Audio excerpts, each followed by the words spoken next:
মাঠে 4 ছক্কা মেরে খেলা শেষ করা নাসিরের পুরনো অভ্যাস, কিন্তু এবার বুঝি নিজের জীবনটাই ফিনিশ করে দিলেন। অন্যের বুকে ডিভোর্স ছাড়াই ঘরে তুলে 5 থেকে 7 বছরের জন্য জেলে ঘানি টানতে যাচ্ছেন এই আলোচিত ক্রিকেটার। সাথে গ্ল্যামারাস তামিমাও যাচ্ছেন কয়েদির ড্রেস পরতে। আদালতের কাঠগড়ায় দাঁড়িয়ে তামিমার সেই অসহায় কান্না কি শুধুই অভিনয়, নাকি ফেঁসে যাওয়ার ভয়? ভিউয়ার্স, বিস্তারিত জানতে ভিডিওটি না টেনে সম্পূর্ণ দেখতে থাকুন। প্রেম তো অন্ধ হয়, সেটা আমরা সবাই জানি, কিন্তু নাসির হোসেনের প্রেম কি এতটাই অন্ধ যে আইনের বইটাও চোখে পড়ল না?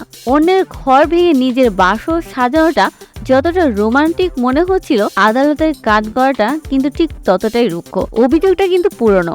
তামিমার আগের স্বামী রাকিব সাহেবকে কোনো পাত্তা না দিয়ে আইনি বিচ্ছেদ ছাড়াই নাকি নাসির তাকে নিয়ে উড়াল দিয়েছেন। এখন খবর হলো এই রোমিও জুলিয়েট জুটির কপালে জুটতে পারে 5 থেকে 7 বছরের কারাদণ্ড।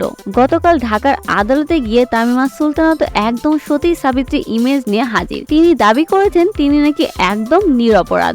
আহা, কি দারুণ অভিনয়!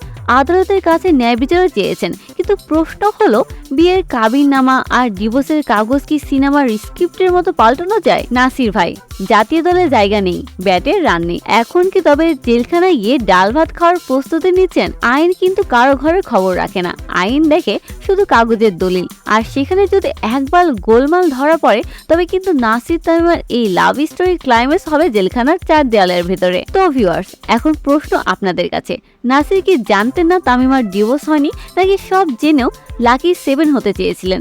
তামিমার এই বিস্ফোরক সাফাই কি আপনাদের কাছে বিশ্বাসযোগ্য মনে হচ্ছে? কমেন্টে আপনার মতামত জানাতে ভুলবেন না। আর এমন এক্সক্লুসিভ গসিপ জানতে সাবস্ক্রাইব করুন আমাদের চ্যানেল স্টার গল্প বাংলা।